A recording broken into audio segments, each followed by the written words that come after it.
Hi guys, welcome back to Vijay Nimu channel. Use your headphones for better experience. நம்ம சேனல்ல கிட்டத்தட்ட 2-3 மாசமா video வரலனாலும் கூட பொறுமையா வெயிட் பண்ண உங்க எல்லாருக்கும் ரொம்ப ரொம்ப நன்றி. லேட் ஆனதுக்கும் மன்னிச்சிருங்க. தவிர்க்க முடியாத சில காரணங்களால எதிர்பாராத விதமா 2-3 மாசம் கேப் ஆயிடுச்சு. நானே இதை எதிர்பார்க்கல. சொல்லப்போனா இந்த வீடியோவே கிட்டத்தட்ட 1 மாசத்துக்கு முன்னாடியே ரெடி பண்ணியாச்சு. ஆனா இப்பதான் அப்லோட் பண்ண முடிஞ்சது. இனிமே இந்த மாதிரி நடக்காம பாத்துக்கிறேன். கமெண்ட் செக்ஷன்ல உங்களோட கமெண்ட்ஸ் எல்லாத்தையுமே நான் படிச்சுக்கிட்டு தான் இருந்தேன். ஒன்ஸ் அகைன் லேட் ஆனதுக்காக சாரி அண்ட் சப்போர்ட் பண்ணதுக்காக ரொம்ப ரொம்ப நன்றி. இப்ப படத்தோட கதையை பார்க்கலாம். பொதுவா நாம செய்யற விஷயங்களுக்கும் மற்றவங்களுக்கும் சம்மந்தம் இல்லைன்னு நினைச்சிட்டு இருப்போம். ஆனா அது உண்மை இல்லை. இங்க எல்லாருமே ஒருத்தர் சார்ந்துதான் வாழ்ந்துட்டு இருக்கோம். எல்லாத்துக்குமே ஒரு கனெக்ஷன் இருக்கு. இந்த ஒரு முக்கியமான விஷயத்தை யங்கர் ஜென்ரேஷனும் புரிஞ்சுக்கிற விதமா 2026 டிஸ்னி ரிலீஸ் பண்ண ஹாப்பர்ஸ் மூவியை தான் இந்த வீடியோல பார்க்க போறோம். கிட்டத்தட்ட அவதார் படத்துல காட்டுற மாதிரியான ஒரு டெக்னாலஜியை பயன்படுத்தி இந்த படத்தோட ஹீரோயின் மேபிள் ஒரு பீவரோட உடம்புக்குள்ள போயிடுறா. அவ ஏன் அப்படி செஞ்சா? அதுக்கப்புறம் அவ சந்திச்ச விலங்குகள் கிட்ட இருந்து என்ன பாடம் கத்துக்கிட்டா? அவ நினைச்ச காரியத்தை செஞ்சு முடிச்சாளா? திரும்பவும் அவளோட உடம்புக்கே வந்தாளான்னு பல விஷயங்களை எமோஷன், காமெடி, சென்டிமெண்ட்னு எல்லாத்தையும் பர்ஃபெக்டா கலந்து வழக்கம் போல நல்ல ஃபீல் குட்டான ஒரு மூவியை கொடுத்துருக்காங்க. பார்க்கலாம் வாங்க. அதுக்கு முன்னாடி இன்னொரு முக்கியமான விஷயம். நம்ம சேனல்ல ஏற்கனவே போட்டு காப்பிரைட் இஷ்யூவால ரிமூவ் ஆன படங்களை நம்மளோட அஃபிஷியல் விஜய் நீமோ ஃபேஸ்புக் பேஜில் அப்லோட் பண்ணலான்னு முடிவு பண்ணியிருக்கேன். சாம்பிளுக்கு இப்போதைக்கு கிளிஃபார்ட் என்கேண்டோன்னு 2 படங்களை போஸ்ட் பண்ணியிருக்கேன். அந்த பேஜை ஃபாலோ பண்ணி நீங்கள் அந்த படங்களை பார்க்கலாம். இந்த மெத்தட் உங்களுக்கு ஓகேவா, பார்க்க எப்படி இருக்குன்னு கமெண்ட் செக்ஷனில் சொல்லுங்கள். உங்களுக்கு ஓகேன்னா இதே மாதிரி அடுத்தடுத்த படங்களை அங்கே போஸ்ட் பண்ணுறேன். ஃபேஸ்புக் லிங்க் டிஸ்கிரிப்ஷனில் இருக்குது. ஃபர்ஸ்ட் கமெண்ட்டாகவும் பின் பண்ணுறேன். தேங்க்யூ. நம்ம சேனல் சப்ஸ்கிரைப் பண்ணாதவங்க சப்ஸ்கிரைப் பண்ணிக்கோங்க. இது விஜய் நீமோ சேனல், உலக சினிமா நம்ம தமிழ்ல.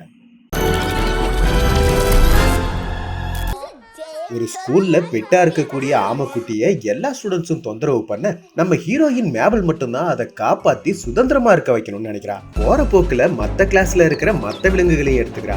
அந்த அளவுக்கு விலங்குகள் மேல ரொம்ப அன்பானவ. இவ ஏற்கனவே இந்த மாதிரிலாம் பண்ணிருக்காங்கிறதுனால டீச்சர்ஸ் இவளை மடக்கி பிடிச்சிடுறாங்க. அவங்கள சமாளிச்சு இவ எஸ்கேப் ஆகணும்னு ட்ரை பண்றா. இருந்தாலும் பிடிச்சிடுறாங்க. இதனால அங்க ஒரு சின்ன கலவரம் உண்டாயிடுது. இவ அம்மாவை வர சொல்லி கம்ப்ளைண்ட் பண்ணி அனுப்பி விட்டுறாங்க. அவங்க வேலை விஷயமா பிஸியா இருக்கிறதுனால இவளை பாட்டி வீட்டுல விட்டுட்டு போயிடுறாங்க. அங்கேயும் கோவமா மரத்து மேல ஏறி உட்கார்ந்துட்டு இருந்தவளை பாட்டி தான் புரிஞ்சுக்கிட்டு சமாதானப்படுத்துறாங்க. மரங்கள் நிறைந்த காட்டு பகுதியில மரங்கள் இல்லாத ஒரு சின்ன வெற்றிடத்தை கிளேடுன்னு சொல்லுவாங்க. அங்க ஒரு குளமும் இருக்கு. அந்த மாதிரி ஒரு இடம் தான் பாட்டி வீட்டுக்கு பக்கத்துல இருக்கு. பாட்டி மேபிள அங்க கூட்டிட்டு போய் அவளோட கோவத்தை சமாதானப்படுத்துறாங்க. மேபிள் கொஞ்ச நேரம் அசையாம அப்படியே இரு, எதுவும் பேசாத, கூர்ந்து கவனி, இயற்கையோட சத்தத்தை கேளு.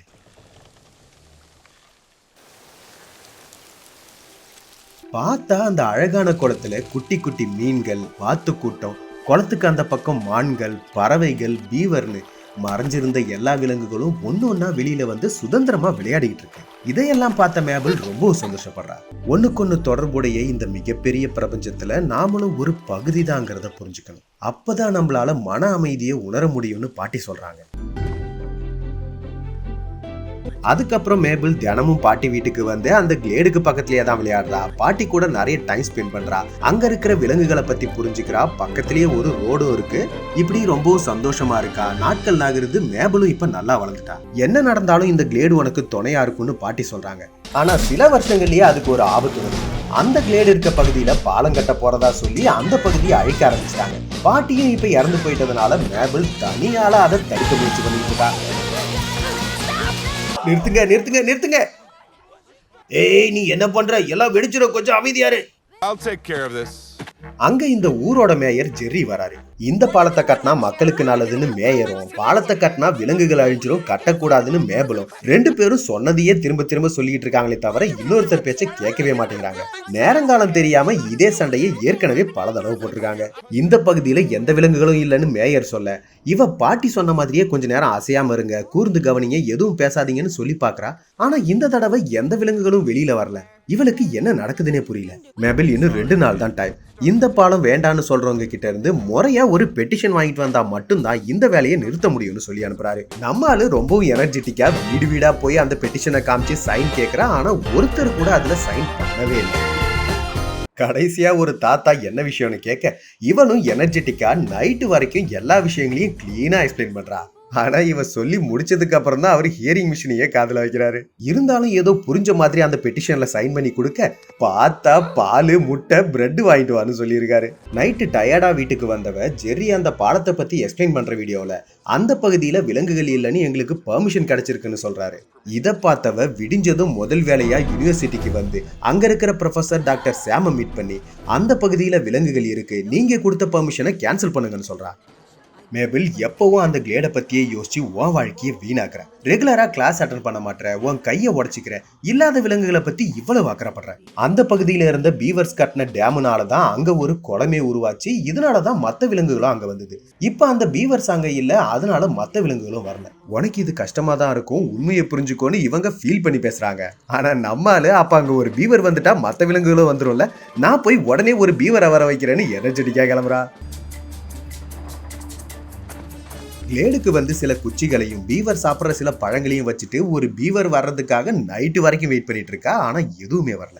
இதனால இவ ரொம்பவும் கஷ்டப்படுறா. இவளுக்கு துணையா இப்ப பாட்டி இல்லையேன்னு அவங்களும் ரொம்பவும் மிஸ் பண்றா. எப்ப கிளேடுக்கு வந்தாலும் அவங்க ஒரு பாறையில உட்காந்துருப்பாங்க இல்லையா, அதே பாறையில உட்காந்து அவங்கள பத்தி யோசிச்சுட்டு இருக்கா. அவங்களுக்கு ரொம்பவும் வயசாயிட்டதுனால தான் இறந்து போயிருக்காங்க. இறக்குறதுக்கு முன்னாடி அவங்களோட ஜாக்கெட்டை கொடுத்துட்டு இந்த இடத்த பத்திரமா பார்த்துக்கோன்னு சொல்லியிருக்காங்க. ஸோ இதையெல்லாம் நினைச்சு மேபிள் கஷ்டப்பட்டுக்கிட்டு இருக்க. இவ்வளவு நேரம் கழிச்சு இப்பதான் அங்க ஒரு பீவர் வருது. இவளும் ரொம்பவே சந்தோஷப்படுறா. ஆனா அந்த பீவர் அந்த பழங்களை மதிக்கவே இல்லை, வேற பக்கம் போகுது. அந்த குளத்தை தாண்டி பக்கத்துல இருக்கிற ரோட்டுக்கும் வந்துருது. அந்த பக்கமா வேன்ல வந்த யாரோ ஒருத்தர் இந்த பீவரை தூக்கிட்டு போயிடுறாங்க. இதையெல்லாம் பார்த்த மேபிள் அவளும் ஃபாலோ பண்ணி போயிட்டு இருக்கா. பார்த்தா அந்த வண்டி யூனிவர்சிட்டிக்கு தான் வந்திருக்கு. சோ இவளும் ஈஸியா உள்ள வந்துடுறா. வேன் நின்னதுக்கு அப்புறம் அந்த பீவர் மட்டும் தானா இறங்கி தனியாவே பில்டிங் குள்ள போகுது. இவளும் ஃபாலோ பண்ணிட்டு தான் இருக்கா. படிக்கட்டுல ஹேண்டில புடிச்சுக்கிட்டு மனுஷ மாதிரி 2 கால நடந்து போகுது. ஐடி கார்டை வச்சு டோரை ஓபன் பண்ணி உள்ள போகுது. அந்த டோர் மூடுறதுக்கு முன்னாடியே இவளும் உள்ள வந்துடுறா. வேனை ஓட்டிக்கிட்டு வந்தவங்க பீவரை ஒரு ஸ்டாண்ட்ல வைக்க அதுல இருந்து இன்னொரு டிவைஸ் கனெக்ட் ஆயிருக்கு. அதுக்குள்ள இருந்து டாக்டர் சாம் வெளியில வராங்க. வேனை ஓட்டிக்கிட்டு வந்தவங்க இவங்களோட அசிஸ்டன்ட் தான். இன்னொரு டிவைஸ்ல இன்னொருத்தர் இருக்காரு. இங்க என்ன நடக்குதுன்னு முழுசா தெரிஞ்சுக்காமலே மேபிள் இங்க அனிமல்ஸை கொடுமை பண்றாங்கன்னு நினைச்சுக்கிட்டு டாக்டர் சாம் கிட்ட இருந்து அந்த பீவரை காப்பாத்த நினைக்கிறா. அப்பதான் இவங்க நீ கையில வச்சிருக்கிறது ஒரு அனிமலே கிடையாது, ரோபோன்னு சொல்றாங்க. இந்த டெக்னாலஜியோட பேர் தான் ஹாப்பர்ஸ். அதாவது ஒரு அனிமல் மாதிரியே ரோபோவை கிரியேட் பண்ணி இந்த டிவைஸ் மூலமா மனித மூளையை அந்த ரோபோ கூட கனெக்ட் பண்றாங்க. சோ இவங்களே அந்த ரோபோக்குள்ள போக முடியும். இவ்வளவு நேரமா அந்த பீவரோட உடம்புக்குள்ள இருந்தது டாக்டர் சாம் தான். சிம்பிளா சொல்லணும்னா அவதார் படத்துல பார்த்த அதே மாதிரியான ஒரு டெக்னாலஜி தான். விலங்குகளுக்கு உதவி பண்ணணும்னா முதல்ல அதுங்களை புரிஞ்சுக்கணுங்கிறதுக்காக தான் டாக்டர் சாம் இந்த டெக்னாலஜியை உருவாக்கி இருக்காங்க. ஆரம்பத்துல இவங்களும் பீவர் மாதிரியே வேஷம் போட்டுக்கிட்டு அதுங்க கூட பழகலான்னு முயற்சி பண்ணிருக்காங்க. அது வேலைக்காகல. அதுக்கப்புறம் இவங்களோட எண்ணங்களை புரிஞ்சுக்கிட்ட 2 அசிஸ்டன்ட்டை கூட வச்சுக்கிட்டு பல வருஷங்களா போராடி தான் இந்த டெக்னாலஜியை உருவாக்கி இருக்காங்க. அப்படின்னா இந்த டெக்னாலஜியை வச்சு நீங்க ஒரு பீவரா மாறி இன்னொரு பீவர் கிட்ட பேசி மறுபடியும் அந்த குளத்தை உருவாக்கி அந்த கிளேடை காப்பாத்தலாமேன்னு மேபிள் அவளோட வேலையில குறியா இருக்கா. இத பாரு மேபிள், நீ சொல்ற ஐடியா வேலைக்காகாது.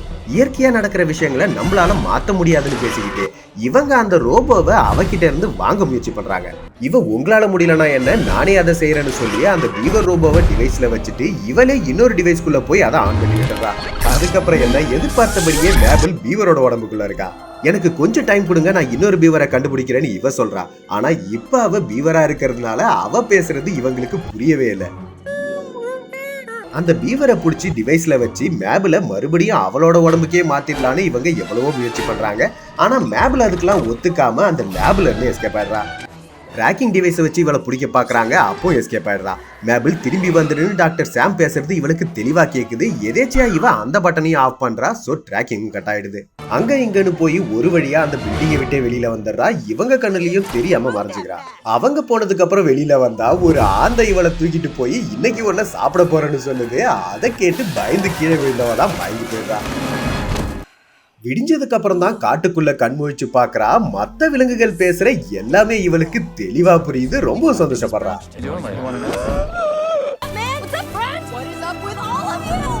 இவளே பீவரா இருந்துகிட்டு நான் ஒரு பீவரை பார்க்கணும்னு சொல்ல மற்ற விலங்குகள் எல்லாம் தெரியாதுன்னு ஓடிடுதுங்க. கடைசியா ஒரு சிலந்தி மட்டும்தான் வழிகாட்டுது. இவளும் போய் பாக்குறா. அங்க ஒரு பீவர் இருக்கு. இவ வேக வேகமா விஷயத்த சொல்லி கிளேட காப்பாத்தணும், உடனே வான்னு எனர்ஜெட்டிக்கா கூப்பிடுறா. ஃபாலோ ரோடுன்னு நீ சொல்ற எதுவுமே எனக்கு புரியலன்னு சொல்லிட்டு அது போயிட்டே இருக்கு. டக்குன்னு ஒரு கரடி வந்து அந்த பீவரை சாப்பிட பார்க்க நம்மாலு குறுக்க பூந்து அந்த கரடியை அடிச்சு பீவரை விட சொல்றா. அவ தான் என்னை பிடிச்சிட்டாளே, சாப்பிடட்டும் விடு, ஏன் தடுக்கிற? என்னடா அது, கஷ்டப்பட்டு உயிரை காப்பாத்தினா இந்த பீவர் இப்படி பேசுதுன்னு இவளுக்கு எதுவும் புரியல. நீ குளத்து சட்டத்தை மீறிட்ட, ராஜா கிட்ட போலாம் வா. போற வழியில மறுபடியும் அந்த பட்டனை ஆன் பண்ணி இவங்களை கான்டாக்ட் பண்ணி நடந்த விஷயத்த வேகமா சொல்லி என்ன பண்ணலாம்னு ஹெல்ப் கேக்குறா. பார்த்தா இவங்க பின்னாடியே ஒரு விலங்குகள் கூட்டமே போயிட்டு இருக்கு. அந்த எல்லா விலங்குகளும் ஒரு சேத்து மேட்டு கிட்ட வந்து பணிவா ராஜாவுக்காக காத்திருக்காங்க. அங்க ஒரு பெரிய பீவர் வருது. இவர் தான் ராஜா ஜார்ஜ்.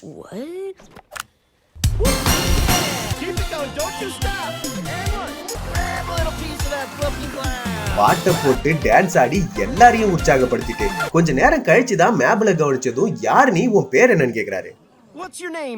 இல்ல நீ பதிலுக்கு எதுவும் பேசாத, பிரச்சனை ஆயிடும்னு இவங்க பயந்துட்டு இருக்காங்க. ஆனா இவன் மறுபடியும் கூலா அவங்கள டிஸ்கனெக்ட் பண்ணி விட்டுறா. என் பேரு மேபல், குளத்து சட்டத்தை மீறிட்டான்னு கூட்டிட்டு வந்திருக்காங்க. இங்க இருக்கிற எல்லா விலங்குகளும் ஒரே குளத்தை நம்பி தான் வாழ வேண்டி இருக்கு. அதனால அதுக்குன்னு சில சட்டங்களும் இருக்கு. முதல் ரூல், நீங்க வெளியாளு கிடையாது. இங்க இருக்கிற எல்லார பத்தியும் தெரிஞ்சிருக்கணும். விராட் கோலி, MS தோனி, விஜய், அஜித், சூர்யா. ரெண்டாவது சட்டம், பசிக்காக ஒருத்தரை புடிச்சிட்டா சாப்பிட்டுக்கலாம், தப்பு இல்ல. மூணாவது சட்டம், நீங்க யாரு எங்க இருந்து வரீங்கலாம் முக்கியமே இல்ல, இங்க எல்லாருக்கும் இடம் இருக்கு. அதனாலேயே இந்த இடம் எப்பவும் கூட்டமா தான் இருக்கும். ஆனா வேற வழி இல்ல. ஏன்னா இங்க இருக்கிற எல்லாருமே ஒருத்தர் சார்ந்து தானே வாழறோம். மீன்கள், கரடிகள், பீவர், மனுஷங்கன்னு எல்லாருமே இதுல அடக்கும். ஏன்னா மனுஷங்களுமா? ஆமா, அதான் முன்னாடியே சொன்னனே, விலங்குகள் வீடும் மனுஷங்க வீடும் பக்கத்துல தானே இருக்கு. ஒருத்தர் சார்ந்து தானே வாழ்ந்துட்டு இருக்கோம். ராஜா, உங்களுக்கு புரியல, உங்க கூட கொஞ்சம் தனியா பேசணும். ஓ, நீயும் என் அழகுல மயங்கிட்டியா? பாக்குறவங்க எல்லாம் இதையே கேட்டா எப்படி? எனக்கு கல்யாணத்துல இன்ட்ரெஸ்ட் இல்லமா. ஐயோ சே ராஜா, நான் அதை பத்தி பேசல.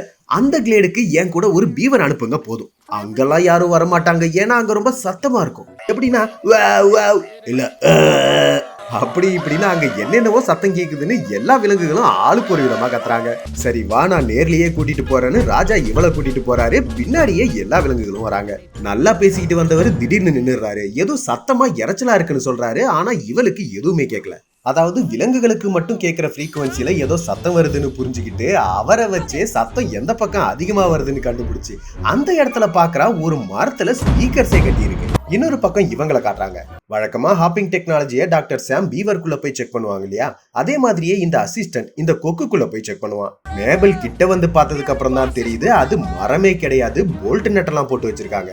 இங்க இருக்கிற விலங்குகளை விரட்டுறதுக்காக யாரும் செயற்கையா இதை உருவாக்கியிருக்காங்க.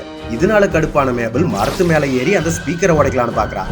அப்ப அங்க இந்த கொக்கு அசிஸ்டன்ட் வரவே இது ஒரு ஃபேக்டரின்னு இவங்களும் விஷயத்தை புரிஞ்சுக்கிறாங்க. இருந்தாலும் மேபிளை கூட்டிட்டு வர சொன்னதுனால அவன் மேபிளை புடிச்சு இருக்க அந்த ஃபோர்ஸை யூஸ் பண்ணி மேபிள் அந்த மொத்த மரத்தையுமே விழ வச்சிடறா.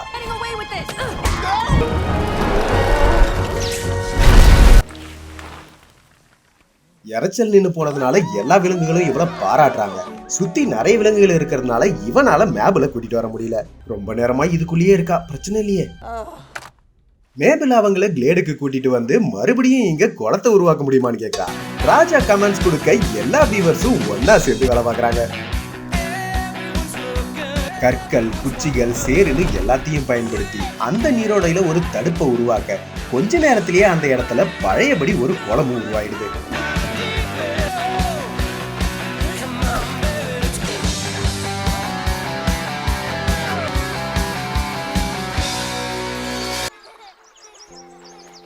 மேபிள் இந்த கிளேடுக்கு எல்லா விலங்குகளும் திரும்பி வந்ததை தன் பாட்டியே திரும்பி வந்த மாதிரி உணர்றா.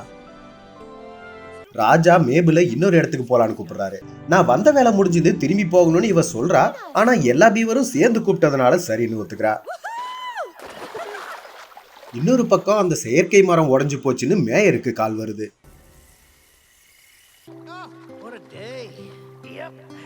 ராஜா மேபிளுக்கு நீச்சல் அடிக்க கத்து கொடுக்குறாரு. நான் சின்ன வயசா இருக்கும் போது எங்க அப்பா எனக்கு ராஜாவா இருக்க தகுதியே இல்லைன்னு சொன்னாரு. அவரு எல்லாருக்குள்ளயும் இருக்கிற கெட்டதை பாப்பாரு, நான் எல்லாருக்குள்ளயும் இருக்கிற நல்லதை பாப்பேன்னு சொல்றாரு. அந்த பொய்யான மரத்தை வச்சு விலங்குகளை கஷ்டப்படுத்தினவங்க கிட்ட என்ன நல்லது இருக்க முடியும்? நீங்க எல்லாரையும் நம்புறீங்கன்னு மேபிள் சொல்றா. உன்னையும் நான் அப்படிதான் நம்புறேன்னு ராஜா சொல்லும் போதுதான் இவளுக்கே கொஞ்சம் ஃபீல் ஆயிடுது. உண்மையிலேயே நான் பீவர் இல்ல மனுஷின்னு சொல்ல நினைக்கிறா. அப்ப பெருசா ஏதோ ஒரு சத்தம் கேக்குது. என்னடான்னு பார்த்தா கிளேட்ல இவங்க புதுசா கட்டின டேம பாம் வச்சு பிடிக்க வச்சிருக்காங்க. புதுசா நிறைய ஸ்பீக்கர் மரங்களை கொண்டு வந்திருக்காங்க.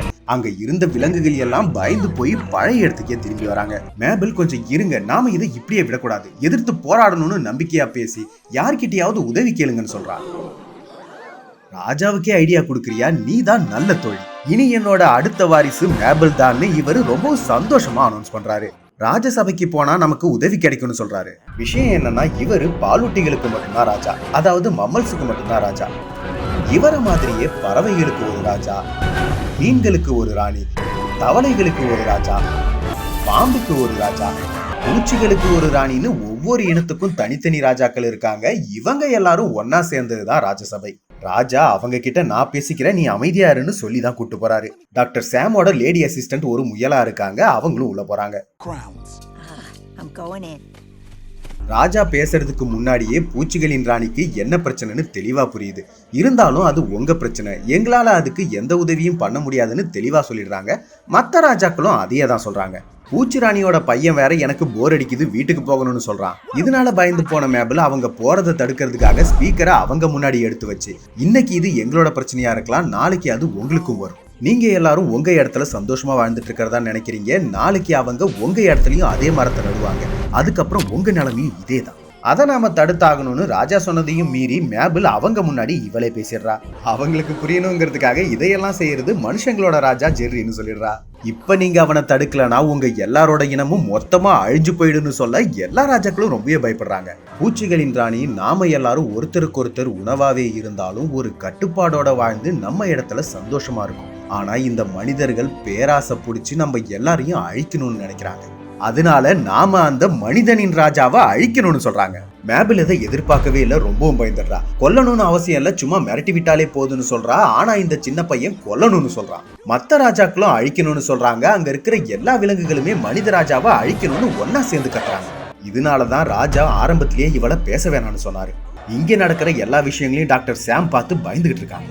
சோ இவங்க முடிவு பண்ணபடி மனித ராஜாவை அழிக்கிறதுக்காக வேற ஒரு விலங்குக்கு சிக்னல் கொடுக்குறாங்க. கொஞ்சம் இருங்க, எனக்கு இதுல விருப்பம் இல்லைன்னு ராஜா சொல்ல, இதெல்லாம் உங்களோட தப்பு தான், உங்க இடத்த உங்களுக்கு பாதுகாக்க தெரியல, நீங்க பண்ண தப்பதான் நாங்க சரி பண்ணிட்டு இருக்கோம்னு பூச்சிகளின் ராணி மேபிளோட முகத்துல அடிச்சு பேச அவங்கள தடுக்க நினைச்சவ எதாச்சும் அவங்கள கொல்லுறா. பயந்து போன மேபிள் சாரி சொல்லிக்கிட்டே அங்கிருந்து போக பின்னாடியே எல்லா அனிமல்ஸும் அவங்கள துரத்த ஆரம்பிச்சிடுறாங்க. ஹெல்ப் பண்ண பார்த்த இந்த முயல் ரோபோவையும் நசுக்கி உடைச்சிடுறாங்க. கொக்கு அசிஸ்டன்ட் வந்து மேபிள தூக்கிட்டு போக இவ ராஜாவுக்கு ஹெல்ப் பண்றதுக்காக அந்த கொக்கு மேலேயே ஏறி உட்காந்து மறுபடியும் கீழே வந்து ராஜாவையும் தூக்கிட்டு அங்க இருந்து எஸ்கேப் ஆயிடுறா. ஆனா வானத்துல பறவைகளின் ராஜா கிட்ட மாட்டிக்கிறாங்க. இதனால அந்த கொக்கு ரோபோவும் உடஞ்சு போயிடுது. பறவை கிட்ட இருந்து தப்பிச்சிருந்தாலும் பாம்பு கிட்ட மாட்டிக்கிட்டதுனால மேபிள் தெரிஞ்ச மலை உச்சியில இருந்து கீழே குதிச்சிடறாங்க. இவங்க ஒரு பக்கம் மேபிள கான்டாக்ட் பண்ண ட்ரை பண்றாங்க, எந்த சிக்னலும் கிடைக்கல. பூச்சிகளின் ராணி இறந்து போயிட்டாங்க, மம்மல்ஸோட ராஜாவும் இறந்து போயிட்டாரு. இப்ப அடுத்து என்ன பண்றதுன்னு தெரியாம இவங்க எல்லாரும் முழிக்க இந்த சின்ன பையன் வில்லத்தனமா சிரிக்கிறான். நான் தான் பூச்சிகளின் ராஜான்னு தன்னைத்தானே அனௌன்ஸ் பண்ணிக்கிறான். இனி நான் சொல்றதான் நீங்க எல்லாரும் கேட்கணும், நம்ம இந்த மனித ராஜாவை கொன்னே தீரணும். ஆனா அதுக்கு முன்னாடி எனக்கு கொஞ்சம் டைம் கொடுங்கன்னு சொல்லி பட்டாம்பூச்சியா உருமாறுற ப்ராசஸ்க்கு போயிடுறா.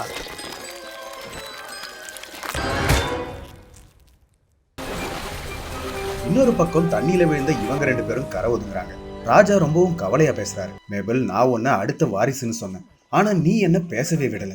என் வீட்டுல இருந்தே நான் ஓடிக்கிட்டு இருக்கேன், மனித ராஜா ஆபத்துல இருக்காரு, எல்லாத்துக்கும் மேல பூச்சிகளோட ராணியை நீ கொன்னு இருக்க. நான் ராஜசபைக்கே திரும்ப போய் எல்லா உண்மையும் சொல்ல போறேன், அவங்க என்ன தண்டனை கொடுத்தாலும் ஏத்துக்கிறேன். ராஜா, கொஞ்சம் இருங்க, என்ன மன்னிச்சிருங்க, எனக்கு எல்லாமே புரியுது. நான் அந்த கிளேடை காப்பாத்த தான் முயற்சி பண்றேன், ஆனா நான் எவ்வளவு முயற்சி பண்ணாலும் எல்லாமே தப்பாவே போய் முடியுது. இந்த பாலத்தை கட்ட விடாம தடுக்க முயற்சி பண்றேன், ஆனா அது யாருக்குமே புரிய மாட்டேங்குது. சின்ன வயசுல இருந்தே இப்படிதான் எல்லா விஷயத்துக்குமே நான் தனியா தான் போராடிக்கிட்டு இருக்கேன். என்ன புரிஞ்சுக்க இங்க யாருமே இல்லை. கவலைப்படாத மேபிள், என்னால உன்னை புரிஞ்சுக்க முடியுது, நான் உனக்கு உதவி பண்றேன். இவ்வளவு நடந்ததுக்கு அப்புறமும் என்ன எப்படி நம்புறீங்க? நம்பிக்கைங்கிறது நாங்க கட்டுற டேம் மாதிரி, அப்பப்ப சில இடத்துல லீக் ஆகதான் செய்யும், நாம தான் அதை சரி பண்ணணும்.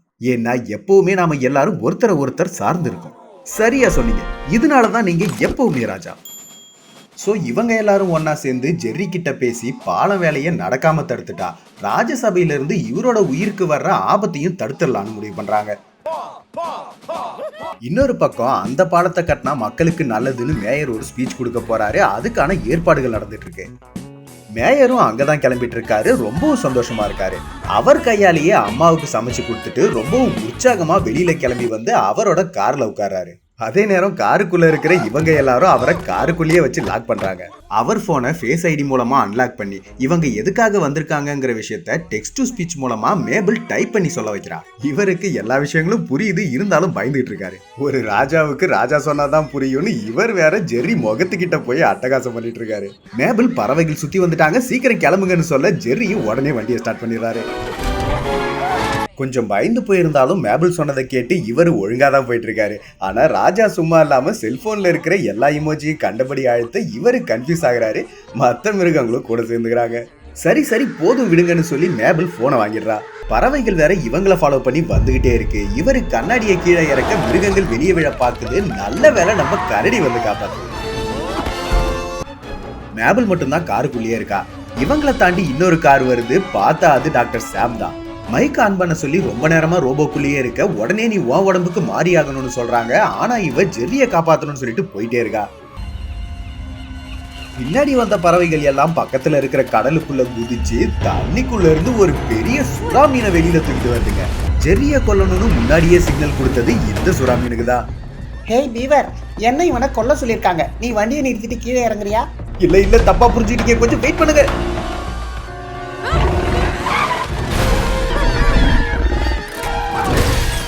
மேபிள் பேசுறது டாக்டர் சாமுக்கு புரியுது இல்லையா? சோ டாக்டர் சாம் கிட்ட இருக்கிற இயர்போனை ஜெர்ரி காதுல வைக்கலான்னு இவ இந்த வண்டிக்கு வந்து அந்த இயர்போனை எடுத்துக்கிட்டு மறுபடியும் ஜெர்ரி வண்டிக்கு வந்துடுறா. அதே நேரம் பறவைகள் சுறாவை கீழே போட அதுல சாம் வண்டி டேமேஜ் ஆயிடுது. கரடி மேல வந்த மத்த மிருகங்கள் சுறா மேல ஜம்ப் பண்ணி அதோட வாயை மூட சரியா அந்த நேரம் மேபிள் இயர்போனை அவர் காதுல வச்சிடறா. இப்ப மேபிள் உட்பட மிருகங்கள் பேசுறது கேட்கவே இவரு தான் ஒரு கனவுல இருக்கிறதா நினைச்சுக்கிட்டு வண்டி ஓட்டுறதையே விட்டுறாரு. அவரை காப்பாற்றணும்னு மேபிள் ஸ்டியரிங்கை திருப்ப எல்லாருமே ரோட்ல இருந்து கீழே விழுந்தாங்க. சுறா ஒரு பக்கம் சேஃபா தண்ணியில விழுந்துருது, கார் ஒரு பக்கம் மரத்துல மோதி நின்றுடுது. இதெல்லாம் கனவு இல்லைங்கிறது ஜெர்ரிக்கு இப்பதான் புரியுது. இவங்களும் உங்களை காப்பாத்ததான் வந்திருக்கோன்னு பேசி புரிய வைக்கிறாங்க. இருந்தாலும் அந்த பாலம் வேலையை நிறுத்த சொன்னா மட்டும் அது என்னால முடியாதுன்னு சொல்லி மறுத்துறாரு. இதனால கடுப்பான மேபிள் மறுபடியும் பறவைகளை கூப்பிட அசிஸ்டன்ட் வந்து மேபிளை பிடிச்சிடறான். இவ தப்பிக்க ட்ரை பண்ணும்போது ரோபோ கை டேமேஜ் ஆயிடுது. ஜெர்ரியும் அவங்களுக்கு ஹெல்ப் பண்ணவே ராஜா கண்ணு முன்னாடியே அவர் பார்க்கும் போதே பீவர் உடம்புல இருந்து மேபிள் அவ உடம்புக்கே போயிடுறா. இதனால ராஜா மேபிள் இறந்து போயிட்டதா நினைச்சு ரொம்பவும் கஷ்டப்படுறாரு. மனுஷங்களை பார்த்து பயந்து அந்த ரோபோ உடம்ப எடுத்துட்டு போகும்போதுதான் அது ஒரு ரோபோன்னு இவருக்கு ஓரளவுக்கு புரியுது. எல்லா விலங்குகளும் இவங்களை சுற்றி வளைச்சு சொல்றாங்க. அடுத்த ஷாட்டு மேபிள் மயக்கம் தெளிஞ்சு கண்முழிச்சு பாக்குறா. இப்ப அவ டாக்டர் சாமோட லேப்ல இருக்கா. ஆனா இவளையும் ஜெர்ரியையும் கட்டி போட்டு வச்சிருக்காங்க. ஏன்னா இப்ப இந்த இடம் விலங்குகளோட கட்டுப்பாட்டுல இருக்கு. இப்ப இந்த எல்லா விலங்குகளுக்கும் ராஜாவா இருக்கிறது பட்டாம்பூச்சி ராணியோட பையன் டைட்டஸ் தான். இப்ப இவன் முழுசா பட்டாம்பூச்சியாவே மாறிட்டான். டாக்டர் சாம மிரட்டி இங்க என்ன நடக்குதுன்னு புரிஞ்சுக்கிட்டு ஹாப்பிங் டெக்னாலஜியை ரிவர்ஸ் பண்ணி மனுஷ மாதிரியே ஒரு ரோபோவை செய்ய சொல்லி இவன் அந்த ரோபோக்குள்ள போயிடுறான். அதுலயும் அந்த ரோபோவை ஜெர்ரி மாதிரியே செய்ய சொல்லியிருக்கான். சோ டைட்டஸ் தான் இப்ப ஜெர்ரி உருவத்துல இருக்க ரோபோக்குள்ள இருக்கான். அவனோட பட்டாம்பூச்சி உடம்பையும் சேஃபா வச்சிருக்கான். இந்த உருவத்தை வச்சு என்ன பண்றேன்னு பாரு. என்னடா அது உங்களுக்கு எல்லாம் கழுத்துல வால் முளைச்சிருக்கு. ஜெர்ரி விலங்குகளை விரட்டுறதுக்காக பொய்யான மரத்துல ஸ்பீக்கர்ஸை செட் பண்ணியிருந்தார் இல்லையா? அதே ஸ்பீக்கர்ஸ்ல மனிதர்களை பாதிக்கிற மாதிரி ஃப்ரீக்வன்சியை மாத்தி வச்சு நடக்க போற ஃபங்க்ஷன்ல இருக்கிற எல்லா மனிதர்களையும் கொல்ல போறதா கொடூரமான ஒரு பிளான் பண்ணிருக்காங்க. கொஞ்சம் நில்லு, நீ தப்பா புரிஞ்சுக்கிட்டு இருக்க. எல்லா மனுஷங்களும் கெட்டவங்க கிடையாதுன்னு மேபிள் சொல்றான். ஓ, நீ ரொம்ப நல்லவளா? நீ எங்க கிட்ட பொய் சொல்லியிருக்க, எங்களை யூஸ் பண்ணியிருக்க, நம்பிக்கை துரோகம் பண்ணியிருக்க. வேணும்னா உன் ராஜாவையே கேட்டு பாரு. நடந்த விஷயங்களை பார்த்து மனசுடைஞ்சு போயிருந்த ராஜா அவன் சொல்றது உண்மைங்கிற மாதிரியே எதுவும் பேசாம அமைதியா இருந்துடுறாரு. எல்லா விலங்குகளும் அங்கிருந்து போனதுக்கு அப்புறம் ஜெர்ரி மேபிள இது எல்லாத்துக்கும் காரணம் நீதான்னு கண்டபடி திட்டிட்டு இருக்காரு. ராஜாவை ஏமாத்திட்டதான் நினைச்சு மேபிள் ரொம்பவும் ஃபீல் பண்ணிட்டு இருக்கா. அப்பதான் பாட்டி சொன்ன விஷயம் ஞாபகத்துக்கு வருது.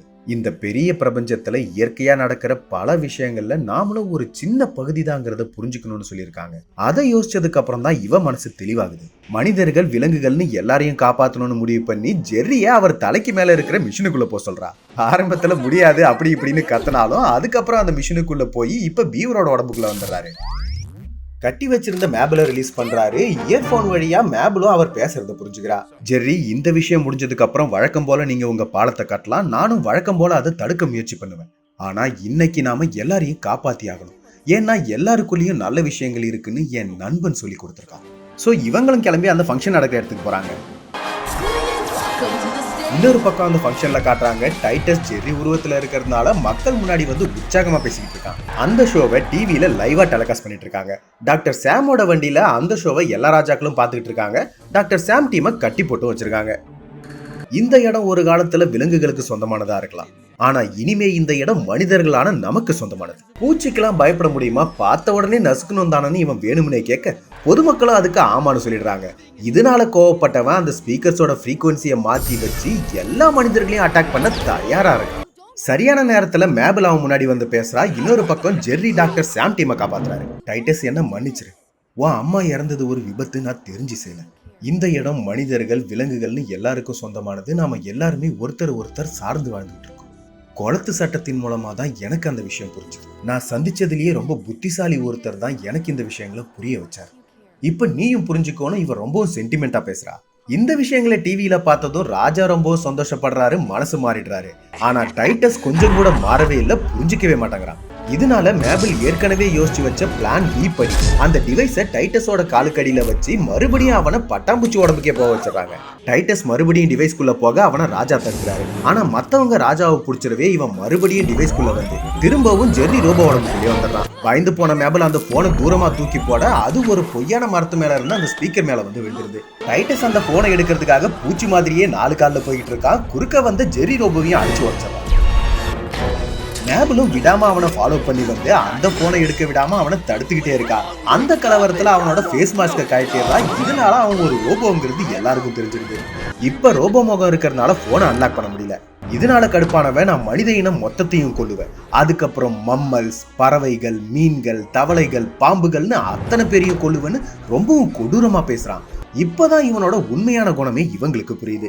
அந்த மொத்த மரத்தையும் ஆட்டியே ஸ்டேஜ் மேல விழ வச்சிடறான். இதனால அங்க ஒரு தீ விபத்து உண்டாயிடுது. வேன்ல இருந்தபடியே இதையெல்லாம் பார்த்த ராஜா மேபிளை காப்பாத்தணும்னு உடனே கிளம்புறாரு. கனெக்ஷன் கட் ஆகி மறுபடியும் பட்டாம்பூச்சியான டைட்டஸை தவளை ராஜா முழுங்கிடுறாரு. பொதுமக்கள் எல்லாரும் பதறி ஓடுறதுனால மேபிளோட இயற்பன் உடம்பு போயிடுது.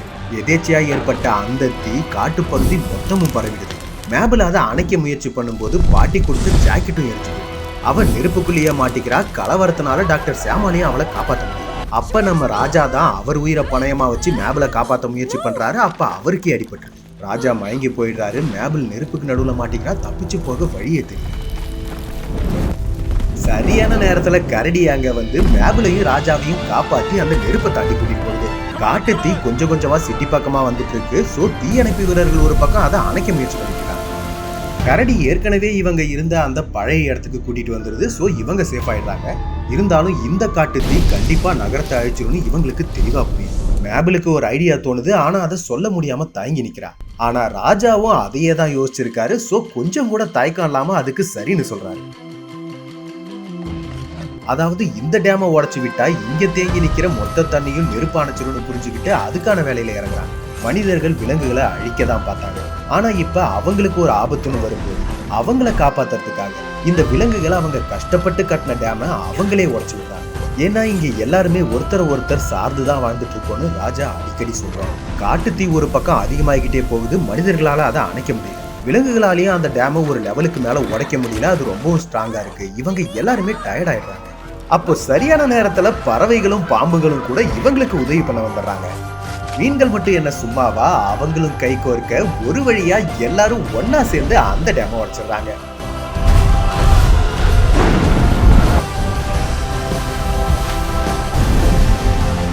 மேபிள் எதிர்பார்த்தபடியே தேக்கி வச்ச நீர் மொத்தமும் சேர்ந்து அந்த காட்டு தீய மொத்தமா அணைச்சிடுது. சிட்டிக்கு இப்ப எந்த ஆபத்தும் இல்ல. விலங்குகள் செஞ்ச இந்த உதவியை ஜெர்ரியும் புரிஞ்சுக்கிறாரு. எல்லாம் முடிஞ்சதுக்கு அப்புறம் மேபிளும் ராஜாவும் அந்த கிளேடுக்கு வந்து பாக்குறாங்க. அங்க எல்லாமே அழிஞ்சு போயிருக்கு. இதெல்லாம் முடிஞ்சதுக்கு அப்புறம் நீங்க பழையபடி உங்க பாலம் கட்டுற வேலையை ஆரம்பிக்கலாம்னு மேபிள் சொல்லியிருந்தா இல்லையா? அதனால ஜெர்ரியும் வேலையாட்களை கூட்டிட்டு வந்திருக்காரு. ஆனா ஜெர்ரி இந்த இடத்த பழையபடி சுத்தம் பண்ணுங்க, இந்த கிளேட் விலங்குகளுக்கு சொந்தமானதுன்னு சொல்றாரு. மேபிளும் ராஜாவும் இதை எதிர்பார்க்கவே இல்லை. ரொம்பவும் சந்தோஷப்படுறாங்க. மத்த பீவர்ஸும் இங்க வர ஆரம்பிச்சிட்டாங்க. விலங்குகள் மனிதர்கள்னு இங்க எல்லாருமே ஒருத்தர் சார்ந்துதான் வாழ்ந்துட்டு இருக்கோங்கிறத நான் புரிஞ்சுக்கிட்டேன். இந்த பாலம் கட்டுற ஐடியாவை வேற பக்கத்துக்கு மாத்திக்கலாம்னு ஜெர்ரி சொல்றாரு. எல்லாம் முடிஞ்சு சில நாட்களுக்கு அப்புறம் காட்டுறாங்க. மேபிள் இப்ப கிராஜுவேட் ஆயிட்டா. டாக்டர் சாமோட லேபுக்கு வந்து பாக்குறா.